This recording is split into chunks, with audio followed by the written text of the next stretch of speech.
Guys मैं पहुंच गई हूँ शॉपिंग करने के लिए और ये मुझे बहुत ज़्यादा अच्छा लग रहा था क्योंकि मेरी साड़ी से मैच कर रहा था। काफ़ी प्यारे प्यारे बैंगल्स थे यार, बहुत ही सुंदर लग रहे थे, नेकलेसेस भी। और मैं जा रही हूँ घर के लिए अपने अलीगढ़ और मेरी फ़्लाइट हो गई। बोलो ना, किसके मुंह में जबान नहीं है? मर्द बन रहा था ना अभी। और फ़ाइट के बाद पुलिस और टीटी दोनों आ गए और यहाँ देखो।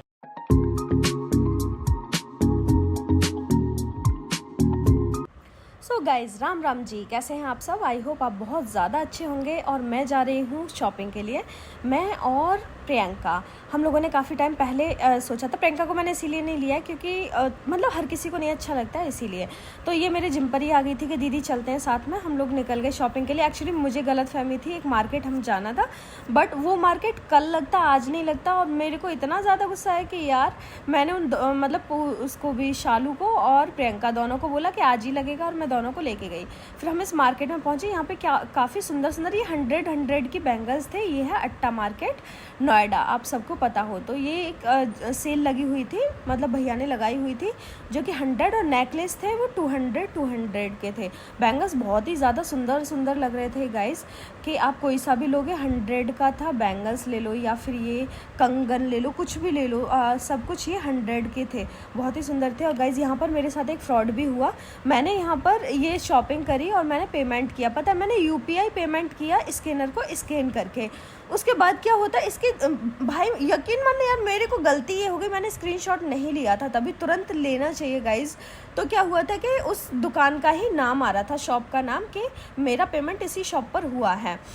बट क्या हुआ कि थोड़ी देर बाद वो ना उसमें कन्वर्ट हो गया यूपीआई आईडी में, मतलब जो शॉप का नाम आ रहा था वो, फिर जब ट्रांजैक्शन कंप्लीट हो गई तो वो उसका नाम नहीं आ रहा था दुकान का, वो यूपीआई आईडी में कन्वर्ट हो गया। और वो यूपीआई आईडी, मतलब मोबाइल नंबर रहता है उसमें, यूपीआई आईडी कहीं और की थी, यानी गुजरात की थी। तो मेरे को दिमाग ख़राब हो गया। दुकान वाला बोल रहा है कि मैडम आपने पेमेंट नहीं किया, मतलब वो ये मान रहा था कि पेमेंट किया है, बट वो बोलता है मैडम मेरे पास नहीं आया, तो मैं कैसे मान लूँ। मैंने बोला भैया आप देखो, आपने जो भी स्कैनर रखा है मैं तो उसी को स्कैन करके करूँगी ना, मैं खुद भी नहीं जानती कि वो पेमेंट हुआ किस पे है। उसके बाद यार मेरा इतना ज़्यादा दिमाग ख़राब हुआ, बहुत ज़्यादा। मैं उसको जिस पे गया वो एक लड़की ने उठाया और लैंग्वेज उसकी गुजराती टाइप की लग रही थी। मुझे नहीं समझ में आया कि दुकान वाले भैया फ्रॉड थे या क्या था, क्योंकि यार स्कैनर से मैं स्कैन करके कर रही हूँ, तो मैंने तो सही किया ना यार। तो मुझे समझ ही नहीं आ रहा था। फिर मैंने जब कॉल किया तो वो लड़की बोलती है हम नहीं करेंगे रिटर्न, जो करना है कर लो। तो उसके बाद क्या हुआ, जब उस लड़की ने मना कर दिया कि वो नहीं देगी, तो मैंने सोचा कि क्यों ना फिर मेरा दिमाग चल ही नहीं रहा था, तो प्रियंका बोलती थी कंप्लेन कर दो। तो मैंने बोला ठीक है। मैं ट्रांजेक्शन चेक ही कर रही थी, मैं रिपोर्ट का ऑप्शन आया, मैंने रिपोर्ट पे ऐसे क्लिक कर दिया। मैंने कहा आएगा आ जाएगा, अब क्या ही कर सकते हैं, चला गया तो चला गया। बट हाँ, मैं चाहती थी कि मैं मेरे व्यूअर्स को सतर्क करूँ, क्योंकि यूपीआई पेमेंट पे भी गाइज स्क्रीनशॉट तुरंत लो, अगर शॉप का नंबर आ रहा है उसको दिखाओ, ये हमेशा करना, क्योंकि जो मिस्टेक मेरे से हुई है आप ना करें, इसीलिए मैं आप सबको बोल रही हूँ। तो गाइज मैंने कंप्लेन कर दी, और पता है आपको, मतलब कि 17-18 घंटे में मेरा पैसा रिटर्न आ गया था। मैं बहुत खुश हुई। और गाइज आज मैं जा रही हूँ अपना घर अलीगढ़ के लिए, क्योंकि मेरी है डेट कोर्ट की। मैं जिम से जल्दी निकल गई, क्योंकि 2 दिन से मैं जल्दी निकली, कल मार्केट के चक्कर में निकल गई और आज मैं डेट के चक्कर में जल्दी जा रही हूँ घर के लिए। तो मैं फाइनली रिक्शा में बैठ गई, और यहाँ पे मैं ट्रेन में ऐसी व्लॉग बना रही थी, तो अचानक टीटी अंकल आए और वो मुझे बोलते हैं कि अरे मैम आप तो पढ़े लिखे हो, ये बॉयज़ बैठे हुए हैं, इनको निकाल के क्यों नहीं भगा रहे हो। तो मैंने कहा सबकी फैमिली है, इसीलिए मैंने कुछ नहीं बोल रही थी। फिर मैंने सबको निकाला, और गाइस ट्रेन चलने लगी तो कुछ बॉयज़ से ना मेरा झगड़ा हो गया। क्योंकि तो गाइस ये देख सकते हैं आप लोग, ये लेडीज डब्बा है, पुलिस वाले भैया साफ साफ बोल के गए हैं, फिर भी ये 3 लोग आके यहाँ पे लेडीज सेफ नहीं है और ये बकवास कर रहे हैं यहाँ पे आके। अब बोलना कौन बोल रहा था? सारी औरतें बोल रही हैं कि निकल जाओ, यहाँ पे सारी औरतें बोल रही हैं, लेकिन ये आदमी निकल के नहीं दे रहे हैं। बोलो ना, किसके मुंह में जबान नहीं है? मर्द बन रहा था ना अभी।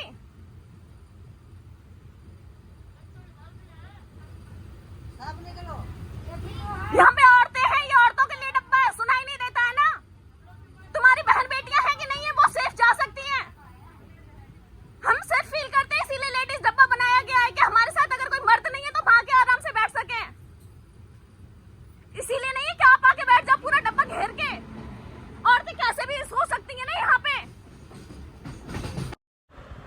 गाइस यहाँ पे हुआ क्या था कि ट्रेन रुकी हुई थी गाजियाबाद पर, वहाँ पे 4-5 लड़के चढ़ गए थे और ये इतनी बदतमीजी कर रहे थे ना। औरतें पता है वो बेबी को दूध पिला रही हैं, उनके कपड़े ऊपर हो गए हैं और वो बोल रही हैं दीदी इनको निकालो सबको। तो गाइस क्या हुआ था ना कि अलीगढ़ पर जब गाड़ी रुकी तो ये लड़के ज़बरदस्ती चढ़ गए थे सारे। और क्या हुआ, ये बहुत बदतमीज़ी कर रहे थे। तो लड़कियां बोल रही थी कि दीदी इनको निकाल दो। मतलब जब टीटी अंकल थे तो आपने टीटी अंकल ने हमारे भी तो पेरेंट को निकाला है, मतलब किसी के हस्बैंड थे, किसी के भैया थे, किसी के पापा थे, तो सबके दूसरे डब्बों में चले गए थे। लेकिन ये लड़के ज़बरदस्ती आराम से पता ऊपर सो के जा रहे हैं मस्त पूरा सीट घेर के, और ये एक बंदा इधर ही बैठा था। तो गाइज़ फिर मैंने बोला कि अभी ट्रेन चल रही है तो ये निकल भी नहीं सकते, बेटर है कि शांत हो जाओ। और फिर उसके बाद मैं भी चुप बैठ गई। फिर मैंने बोला अलीगढ़ पर रुकने, देखो इस तरीके से देखो बेबी को फीड करा रहे हैं, आंटी लेटी हुई हैं।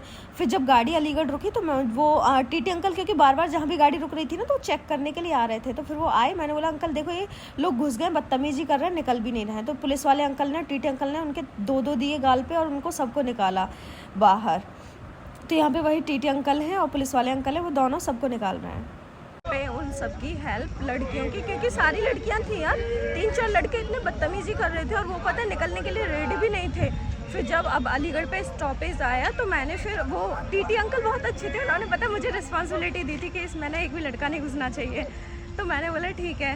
और जब वहाँ पे मैं तो अपना काम कर रही थी फ़ोन से, और जब मैंने वो लड़कियाँ कहने लगी दीदी आप इनको निकाल क्यों नहीं रहे हो, बहुत सारे आ गए।